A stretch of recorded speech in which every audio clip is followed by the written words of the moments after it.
Yeah. What's good, Hoops YouTube? We are here today with another official video. I can't lie, I'm very excited about this week, very excited about this video. Man, it's been a lot going on, but let's get straight into it. We are here today with week 8 of college football, and this season has been long, exciting, but it's about to get even longer and it's about to get even more exciting.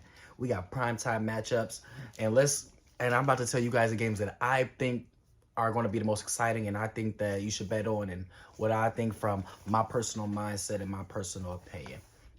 First up, we have number 7 Penn State versus number 3 Ohio State. We got the spread here is at -5.5.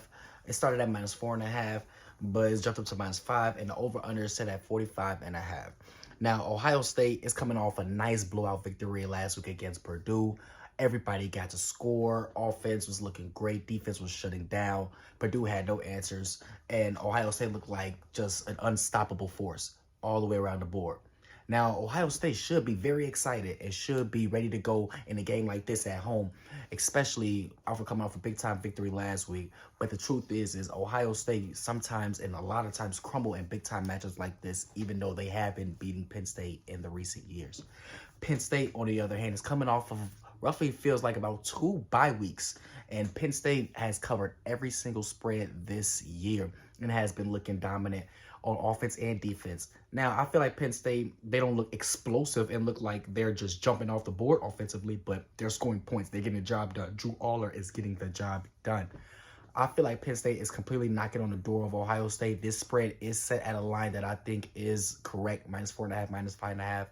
I'm going to take Penn State and covering the spread, and I would put another ticket in as them winning outright, as they are looking to beat Ohio State that has been fiending to. If they don't this year, I don't know when they will, because Ohio State is still reloading. So Penn State spread.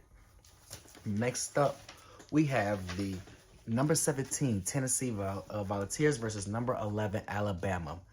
Now, Tennessee on offense has not been looking like the powerful offense with the big arm of Joe Milton has, as how they should have.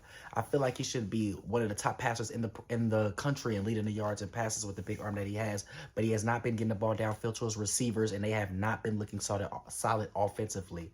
On the other side of the football, Jalen Milroe has been now taking full control and full authority of this Alabama offense, and I feel even though last week they came and crawled away with a 3-point victory against Arkansas, in which they were up big most of the game until the defense started giving up points and the offense wasn't scoring back, I feel as if Alabama is rolling and looking like the roll tide that they are supposed to be looking like, and they are going to cover this -8.5 spread. If I did not mention, I'm sorry, but the spread was here is at -8.5, over under set at over 47.5, over under 47.5. I do feel as Alabama does cover this -8.5 spread, as this will be a big time victory at home. And I do see Tennessee after this game right here switching over to the true freshman Nico, and them, because the fans are very excited and very thirsty to see what this true freshman superstar is all about. So Bama spread here for sure. Next up, we have Washington State versus number 9 Oregon. The spread here is set spread here is set at -20, and the over under here is set at 61.5. Now, Oregon last week is coming off a very tough loss. They lost by 3 on the road against a very tough and very talented Washington team, who also has the Heisman candidate and Michael Penix Jr., but they ended up giving up too many touchdowns at the end and ended up losing the game on the road. This game against Washington State, I do feel as if Oregon is licking their chops. They're going to be home. The crowd is going to be rocking. The fans is going to be rocking. And they're coming off of a tough loss, and I know that they're still feeling like they want to be in a playoff hunt and making a strong push for that. In a game like this, with a spread like this, I do feel as if Oregon is going to come out rolling, offense and defense.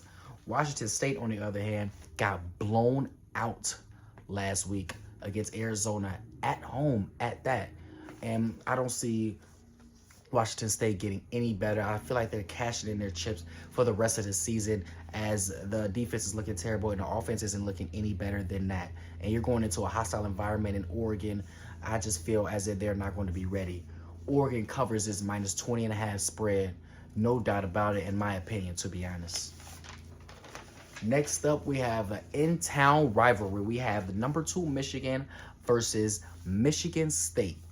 Number 2 Michigan, we got Blake Corum at the running back position. We got this hot defense at Michigan. We got J.J. McCarthy throwing the ball all over the field. The receivers. See, one thing about Michigan, they don't blow you out and come out killing you right off the gate. It's like they gradually score touchdowns and gradually progress the game and gradually get you up out of there. You feel what I'm saying? They gradually, get to spreading out that lead. The spread here is set at -24 and the over under here is set at 45.5.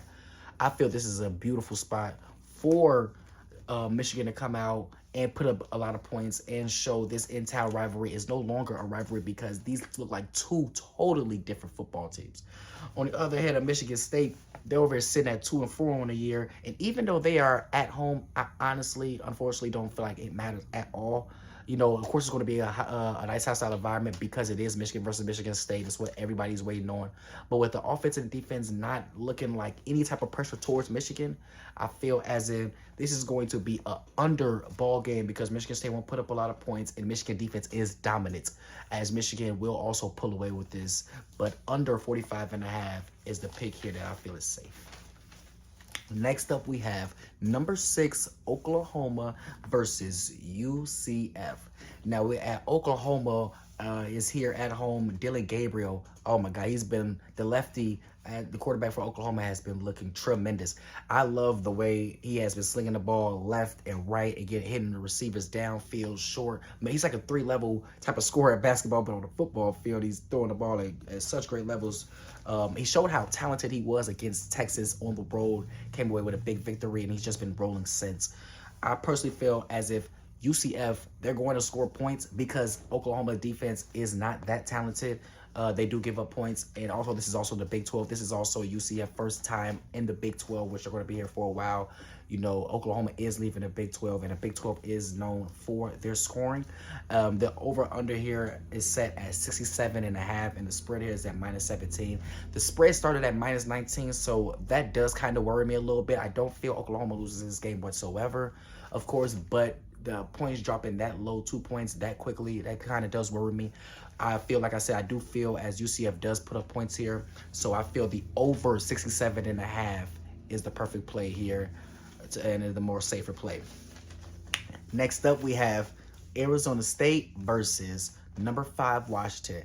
As I mentioned earlier, number 5 Washington came off of a big-time victory against Oregon. Michael Penix Jr. slinging the ball over the field. I caught him rapping and freestyling on the bench while he was down against Oregon. At that moment, I knew it was over.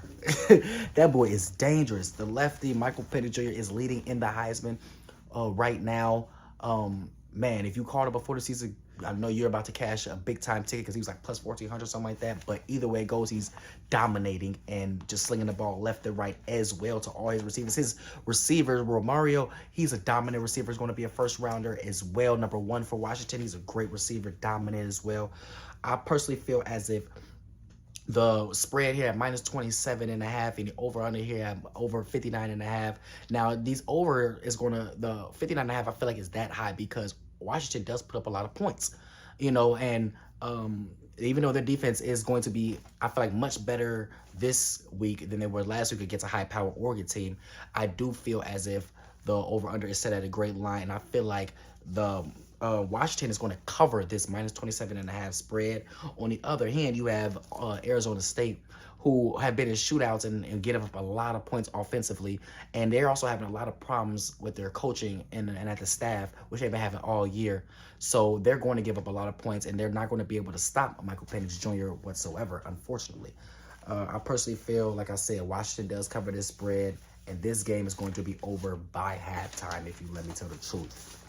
Last but not least, we have number 16 Duke versus number 4 Florida State. The over-under here is set at over under 49.5, and the spread here is set at -14.5.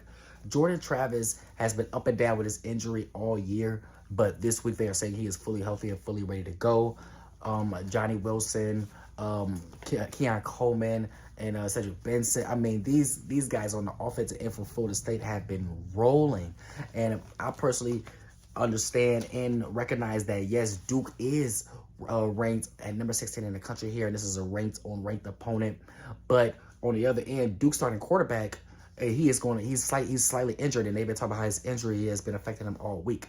And this game and this spread feels like the Georgia versus TCU game last year when the spread was at -14.5. It was a very, it was ranked on ranked. Even though that was a national championship game, I personally feel like this Duke team is not as good as their ranking is showing, and this Florida State team is much better than what this spread should be, as Florida State covers this -14.5 as Georgia did last year national championship game when the spread was the same. Thank you all for watching. I really do appreciate you guys listening to me and hearing me out. Let's crush the books this week. Let's dominate. The best thing to do, as I always want to mention to you guys, is play single plays. If you are going to do a parlay, make sure it's only 2 to 3 legs, but single leg plays. Let's crush the books this week. Let's make some money. I'll see you guys soon.